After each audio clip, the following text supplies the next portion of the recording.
Yes. Can you see the screen? No, probably not.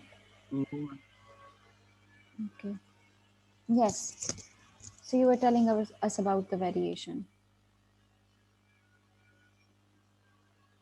Is that Ma'am, yes? I guess it's about the random messages or like those inferences, which one is going to like take as an evidence or match it. Hmm. It is, as variation is variation in within the language, right?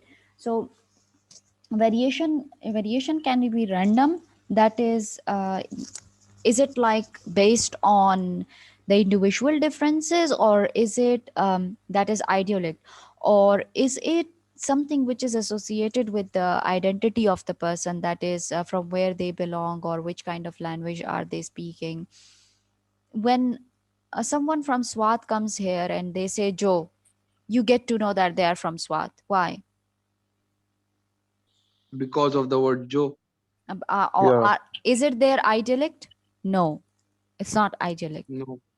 So for a Yes, ma'am. forensic linguist, it's very important to look at the differences or variations which are the part of a person's individual variation, that is the part of ideolect, or are they the part of any anything else, that is it the part of the area or geographical location from where they are coming, that is based on dialect or based on variation in the language, in a specific language, or is it because of some other reason, because they have been under the influence of someone?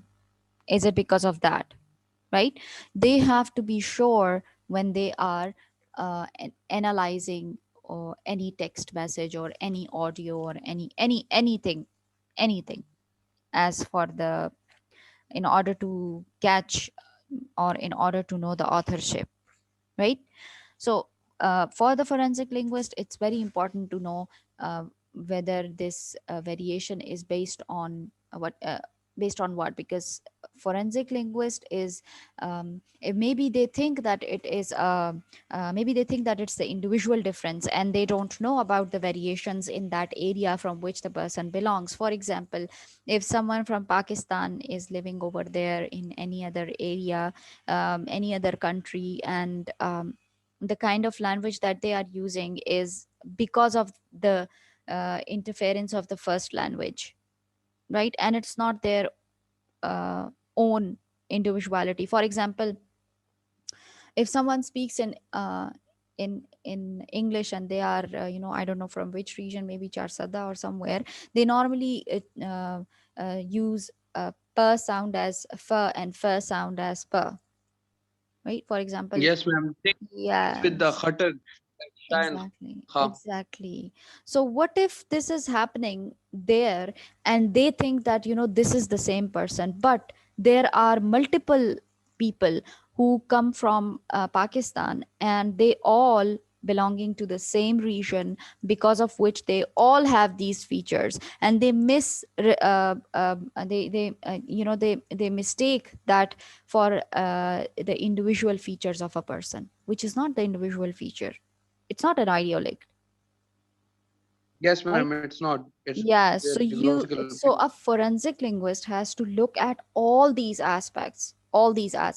Remind me, after the completion of this lecture, I have to tell you about something regarding your paper, a guideline. Okay. Okay, okay. Sure, ma'am. Okay, so this is done. This Nagul is clear. said I am not hearing. Who said? Nagul said I can't hear, ma'am. Ask her to allow her mic, and then switch on and switch off her mic. Yeah. Let me see.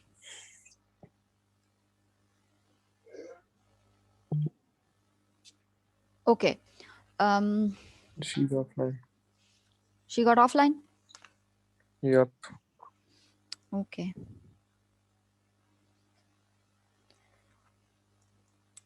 Okay, is it clear so far? Yes, ma'am. Okay, but generally we have like in text messages, there are like I believe it's just a rough estimation that I believe that 50% of the people in teenagers specifically they use different forms of you. It's very common to change you with the letter U. This it is so Yes, common. ma'am. It's very common. So It's very good. just yes, just Every basing other on person uses it. this, just basing on this, can you blame one person that it is or give authorship to that person? No, you cannot. No. As a forensic linguist, you cannot do that. So there are certain, certain features of language which are very common across the, written communication or oral communication. It's very common. For example, there are 5 6 ways people say yes. Maybe YEAH ya, or YA ya, or YES. These are the different ways in people say yeah, right?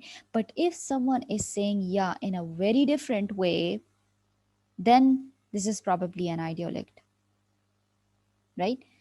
So you have to be, or for example, someone is using one word instead of the other. For example, instead of saying yeah, yet they say yay, YAY. That is idiolect. That for the use of um yeah means yes, they are using YAY, right? Got it, ma'am. Got it? Claire? Should I move Yes, ahead? ma'am. Yes, ma'am. Okay. The ing inflection. Yes. How people use ing inflection. Can anyone give me examples of that?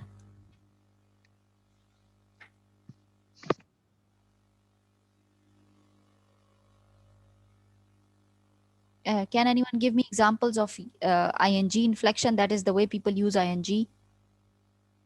Yes, ma'am. We do use it, but अब दिमाग में नहीं आ रहा, ma'am. Like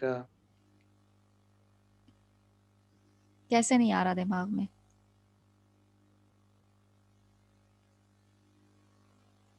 Yes, ing. हम ING लगा देते हैं ना मैम, वो लेकिन वो लगता नहीं है वहां पर. అవసరాలు Okay, Amna can hear me now.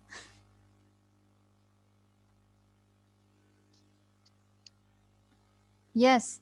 Anyone else?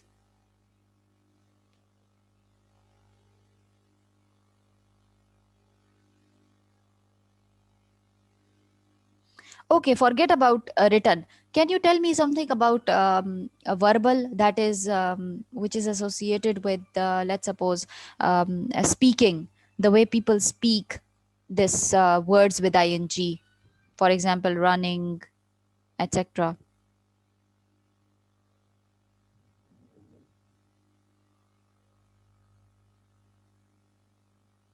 Can you all hear me?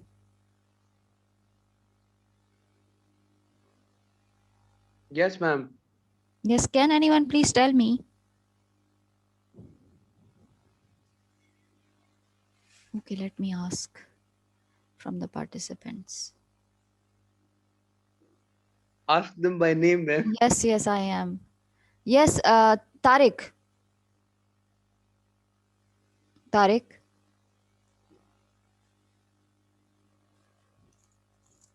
Yes, ma'am.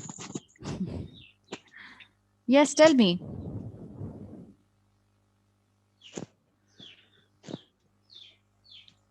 Give me the answer. Ma'am, I didn't understand, ma'am. So, what was I saying? Do you remember anything? Ma'am, about the ing influxes. Yes. The way you pronounce ing, how people pronounce ing.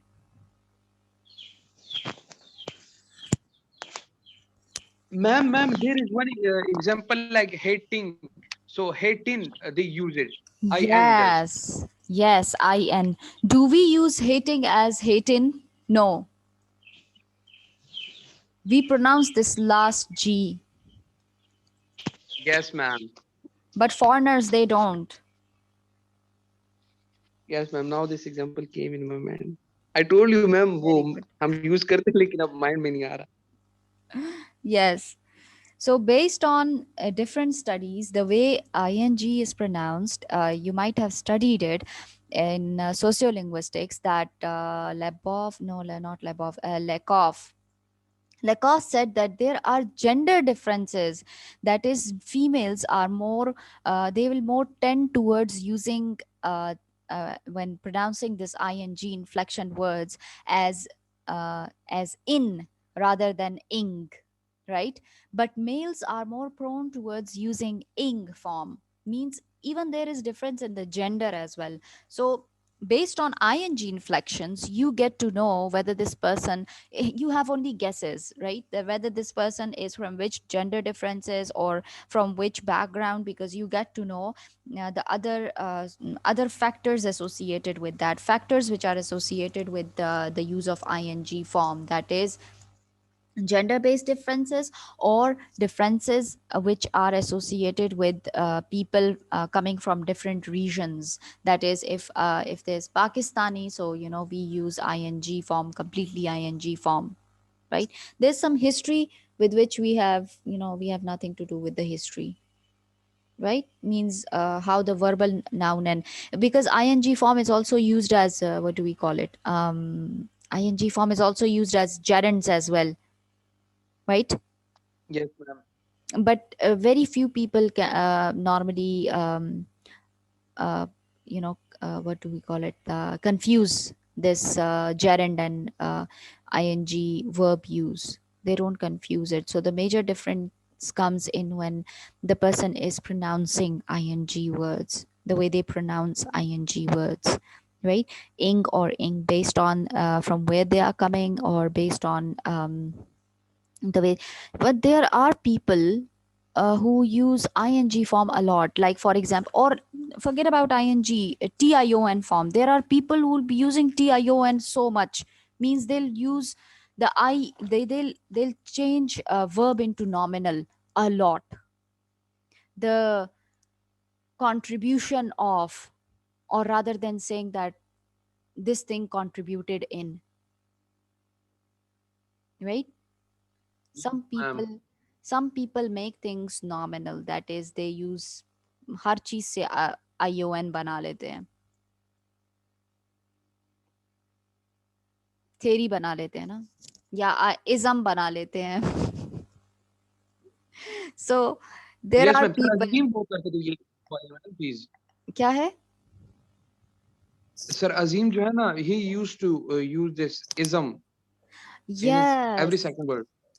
So some Have you words noticed? are, yes, I've noticed, some words are usually ing or for example ion words, but there are certain people who change it. Now that is idiotic, through which you'll be able to identify a person authorship, like you'd say that yes, this person has this authorship, right? And then there are some people who would not who would use this major words. Remember I told you that Sir Zulfikar uses would a lot. Yes, ma'am. So every person has their own dialect, right? Their own words, their own choice of words, the way they speak, style.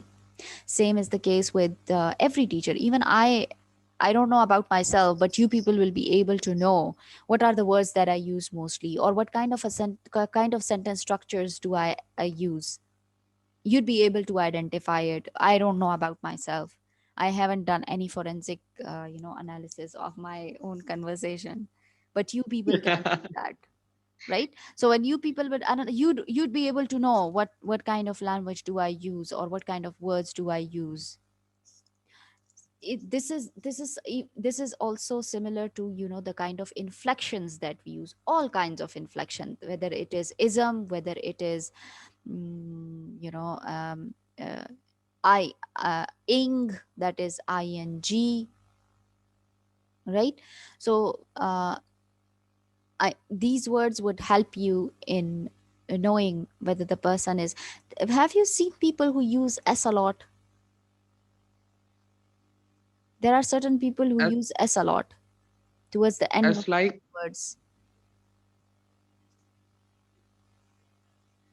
ma'am, I have seen people who uses this as like normally a person uses it in the present indefinite tense with the singular noun or pronoun, but they Hmm. will be using it with the plural too. Yes, that's what I'm saying. So this is the evidence, because not every person is using it. Means that you can get your authorship based on this point, that it varies from the other person, it varies from the rest of the people. It means that this person is the, is the person who wrote this, because this person is using s, Okay, ma'am, right? got it. So this is how it works. I hope it is clear. Yes, ma'am. Okay, good. Now I'll stop the recording. And any question? No, ma'am, clear.